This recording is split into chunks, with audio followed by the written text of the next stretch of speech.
Bandeirantes acontece.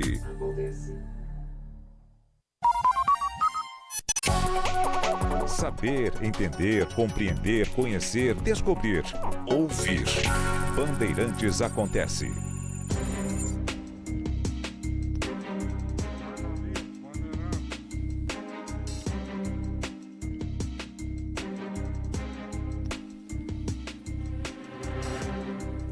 No jornal O Globo e também no Grande Continente, esse é francês, foi publicado um artigo assinado por Lula, por Cyril Ramaphosa, que é o presidente da África do Sul, e pelo Pedro Sánchez, que é o chefe de governo da Espanha. Lá eles chamam de presidente de governo, né? Falam presidente, mesmo não sendo uma república, uma monarquia constitucional, mas eles chamam o chefe de governo de presidente do governo.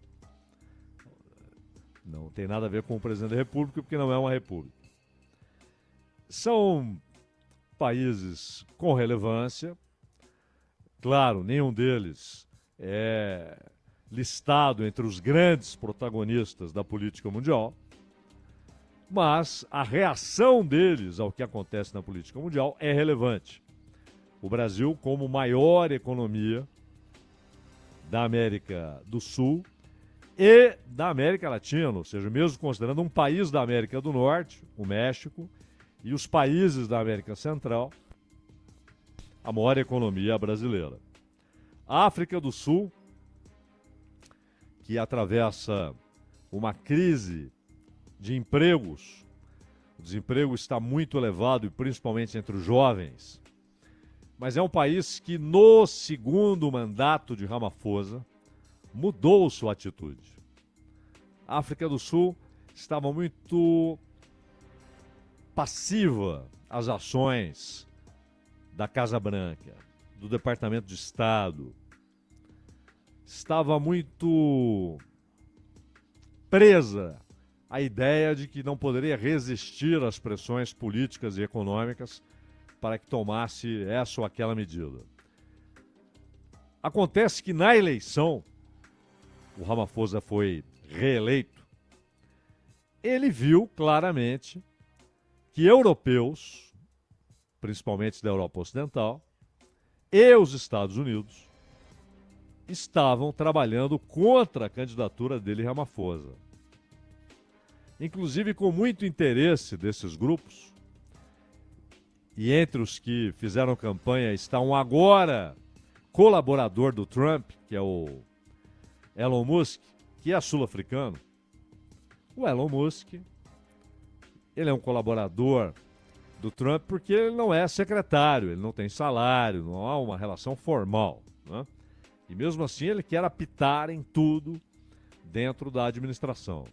Cortar, pedir relatórios de tudo quanto é secretaria, departamento, e está levando um não atrás do outro pela fuça. Ele fez campanha aberta contra o Ramaphosa. E os Estados Unidos de Biden, ainda era o Biden, os Estados Unidos também fizeram campanha contra o Ramaphosa. Queriam a vitória de um partido liberal ligado ao setor financeiro da África do Sul e representado quase que exclusivamente por brancos. Isso tem um peso específico na África do Sul. Obviamente tem. E recentemente houve um embate do Trump com o Ramaphosa, o Trump dizendo que os Estados Unidos estão abertos àqueles que são perseguidos pelo regime sul-africano. Uma canalice, porque ele quis insinuar, por influência do Elon Musk, que há racismo nas ações da África do Sul. Isso é um desrespeito com a história dos sul-africanos, com a história da África do Sul, com a história do século XX. E o que há, na verdade, é uma lei agrária, uma mudança na distribuição de terras, com indenizações, etc. O Trump falou que era sem indenização, mentiu. Talvez, repito, influenciado pelo Elon Musk, que é sul-africano, que é contrário ao Ramaphosa. Mas o Ramaphosa ganhou a eleição, mudou a atitude de seu governo. E também o Trump quer punir a África do Sul pelo fato de a África do Sul ter entrado com uma ação contra Israel no Tribunal Penal Internacional, acusando Israel de genocídio do povo palestino na faixa de Gaza. Ora, é uma África do Sul muito diferente daquela de há 4, 5 anos. É uma África do Sul que respeita a sua própria soberania e tem sido capaz de desafiar posições e pressões dos Estados Unidos e da Europa Ocidental. Pedro Sanches faz jogo duplo. Pedro Sanches gosta de falar em multilateralismo, em democracia. Mas Pedro Sanches tem adotado atitudes, muitas delas alinhadas com o fascismo espanhol, tanto em relação a países sul-americanos, quanto em relação à guerra na Ucrânia. Para essa gente, Scholz, que agora será substituído pelo Merz, e que não vai mudar nada, em alguns sentidos piorará, mas pelo menos não tem a hipocrisia do Scholz. Mas Scholz, Pedro Sanches, Starmer, que é a personificação da degradação do Partido Trabalhista Britânico, Le Pen, como oposicionista, que aproveita o caos desencadeado pela incompetência dos governos franceses para avançar sobre o desativado cinturão industrial francês. Na Itália, Meloni, que chegou dizendo a meta, o objetivo é restaurar a soberania italiana.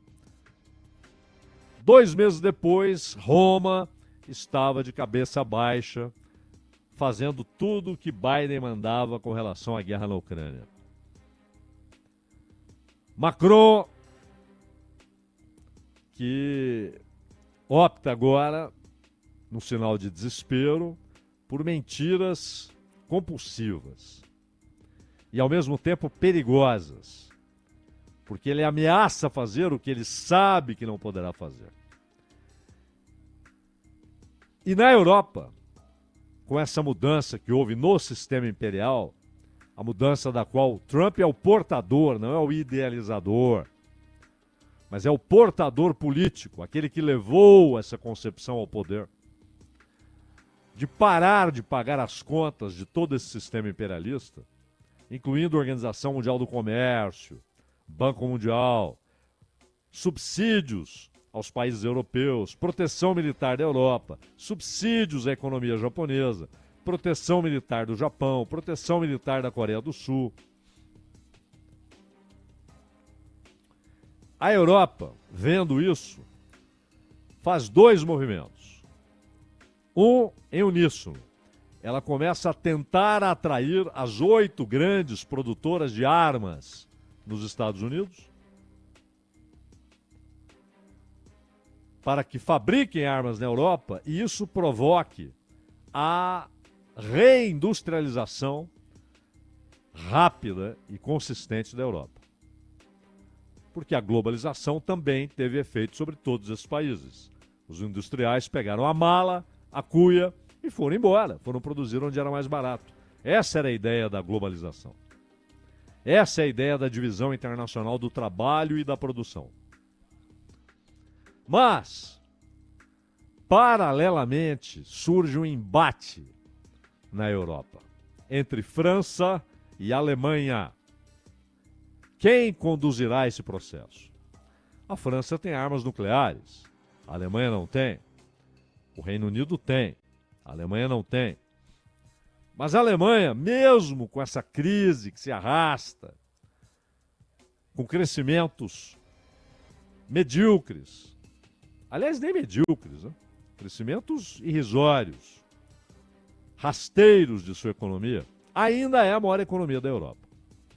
E a ideia de Merz é remover toda a legislação que vem desde o fim da Segunda Guerra, legislação imposta pelos Estados Unidos, apostando numa remilitarização alemã, inclusive querendo discutir a posse pela Alemanha de armas nucleares. Quando a União Europeia começou a ser colocada em movimento por Mitterrand e Helmut Kohl, a Margaret Thatcher dizia, não, o Reino Unido não entra nessa. Depois entrou, aí com o Brexit, né, saiu, com aquele referendo, houve a vitória do sair, do Brexit. Porém, a Thatcher, nos tempos dela, dizia, a União Europeia é uma maneira de a Alemanha dominar a Europa sem precisar dar um tiro. Nem sequer um tiro. E agora surge esse embate entre França e Alemanha. Ora, o que há no mundo é um desconcerto, é uma reorganização que não é controlável por este ou aquele governo. As reações dos países e dos blocos vão estabelecendo uma nova ordem. E, no entanto, em meio a tudo isso, inclusive com uma declaração tão irresponsável de Macron, como que insinuando que a França poderia estender uma proteção nuclear à Europa do Leste. Era um desafio não dito à Rússia. E o Putin disse, tem gente que se esquece o que aconteceu com Napoleão. E depois com Hitler. Foram derrotados. Mas ele citou Napoleão por ser um Macron, por ser um governante francês. Mas o Macron, nessa ânsia de colocar-se como nova grande liderança do sistema europeu, e entrando já em choque com o Merz, que ainda está colocando o paletó, né, para sentar-se e assumir a chefia de governo na Alemanha, ele provocou o risco de uma elevação pesadíssima nas tensões na região. Irresponsável outro, Donald Tusk, o primeiro-ministro polonês. Um europeísta fanático e que enxerga nessa história a chance de receber bilhões de euros. Então ele está aumentando o orçamento militar em 50%. A Polônia tem crescido, mas ela não aguenta um investimento desse. É claro que ele espera que essa grana venha da União Europeia ou dos países mais ricos, como a Alemanha, França. E essa irresponsabilidade aumenta o risco de um incidente que pode desencadear, sim, uma guerra muito ampla. Em meio a tudo isso, Lula, Ramaphosa e Pedro Sanches decidem assinar um artigo. Destacam que 2025 será um ano decisivo para o multilateralismo e reforçam a necessidade de cooperação global diante de desafios como desigualdade social, mudanças climáticas e financiamento para o desenvolvimento sustentável. Todos esses assuntos são importantes, mas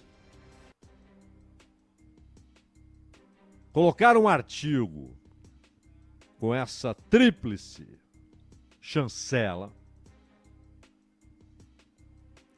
é um exercício formidável de alienação. Espanha, Brasil e África do Sul assinaram um artigo como se estivéssemos em 2006.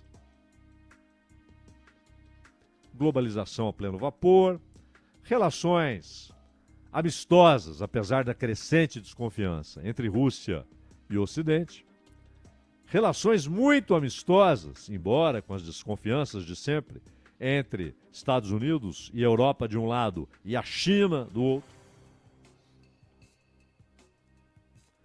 Acabou. Não há mais, não adianta olhar para o mundo que desapareceu. A política externa brasileira, particularmente, porque a sul-africana tem feito isso em boa medida. Mas a política externa brasileira, ela tem evitado a realidade. E muitas vezes, para evitar a realidade, ela evita princípios que são constitucionais. A defesa da soberania, da independência, isso não são palavrinhas de ordem. Ou você tem uma realidade econômica e política que lhe confere independência e soberania, ou você tem uma realidade assim, ou você tem uma condição econômica e política assim, ou são só palavras de ordem. Soberania e independência. Esse artigo parte dessa teimosia de reformar a ONU, de estabelecer um imposto global para que os bilionários paguem. E não pagarão, porque vários países não irão aderir. Hoje, inclusive, os Estados Unidos não aderem. E o cara que tem uma fortuna leva para lá. E se houver algum tipo de taxação, ela será transferida até ser paga pelos de sempre, pelos mais pobres. A desigualdade social que Lula, Ramaphosa e Sanches dizem deve ser combatida, é claro que deve. Mas ela não será combatida com uma mão de tinta na parede externa do edifício. Ela é resultado de uma ordem econômica que vocês não desafiam. E o reformismo, ele se torna cada vez mais acanhado.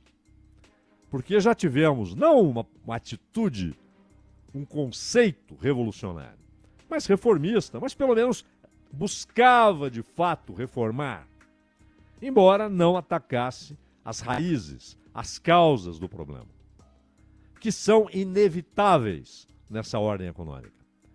Ela precisa produzir desigualdade.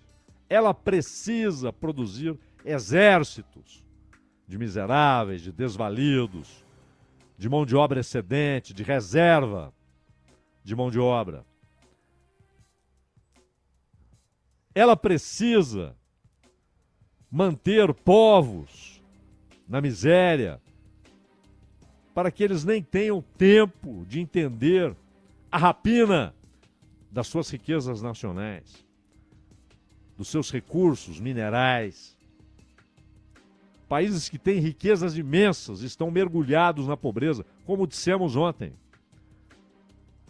Os Estados Unidos, a Alemanha, a França, o Reino Unido, outrora Império Britânico, são os grandes causadores de tragédias que continuam acontecendo no continente africano e, em parte, do continente asiático.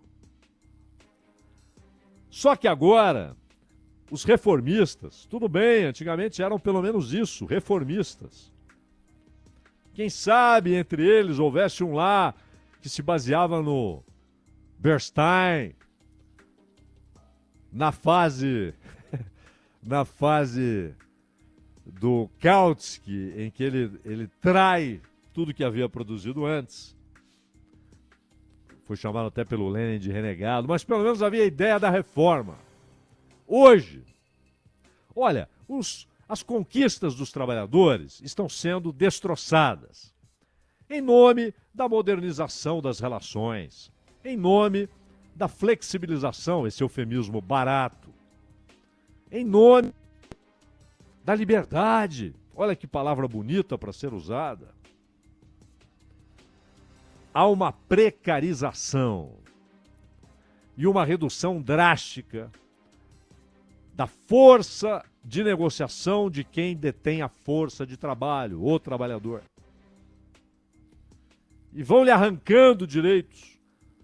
E não arrancam ali diretamente, eles vão produzindo uma nova sociedade. Os novos trabalhadores entrarão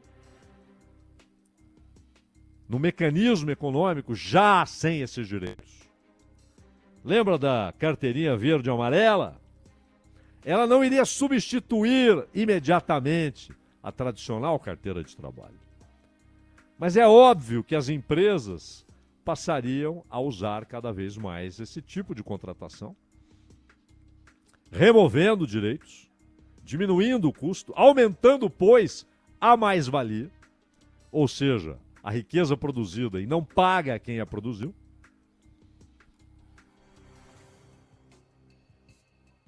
E esse prédio não pode ser reformado ou reconstruído com uma mão de tinta na parede externa. Esta ordem a que me refiro, ela precisa produzir tudo isso. É de sua natureza, como monopólio. A gente falava há pouco de sistemas imperiais. Isso não é um capricho teórico, isso é uma necessidade do capital. Na sua evolução, na sua acumulação, na sua produção inigualável na história de riquezas. O monopólio, o oligopólio, o imperialismo, a dominação. E essas condições de trabalho, depois de desaparecido no horizonte, qualquer ideia, qualquer nuvem revolucionária, eles começam a remover aquilo que foi feito para que os trabalhadores não se interessassem pelas nuvens revolucionárias. Agora, sem essa nuvem, eles começam a remover a social-democracia. Isso está acontecendo na Europa. Só a Noruega que não. A Noruega tem tanta sobra de recursos, tem um fundo soberano para manter seu estado de bem-estar social, que ainda não tocou. Mas a Alemanha, Suécia, Dinamarca, França, Itália, a Espanha do Pedro Sanches, Portugal, esses sistemas vão sendo desmontados, mais ou menos rapidamente. Mas o artigo fala de coisas importantes, mas claramente é um tratamento compatível com o que havia nas relações internacionais há 18, 20 anos. Não hoje. A mudança é radical, é brutal e é preciso que países como o Brasil e a África do Sul, repito, tem tido uma política externa no segundo mandato do Ramaphosa muito interessante. Ela deve mantê-la, mesmo com as ameaças feitas por Trump. E o Brasil entender que soberania não pode ser só palavra de ordem, discurso no Itamaraty. Independência não é algo a ser bradado no dia 7 de setembro. É realidade econômica e política. Senão, permaneceremos na alienação, meu caro Cristiano Pavec.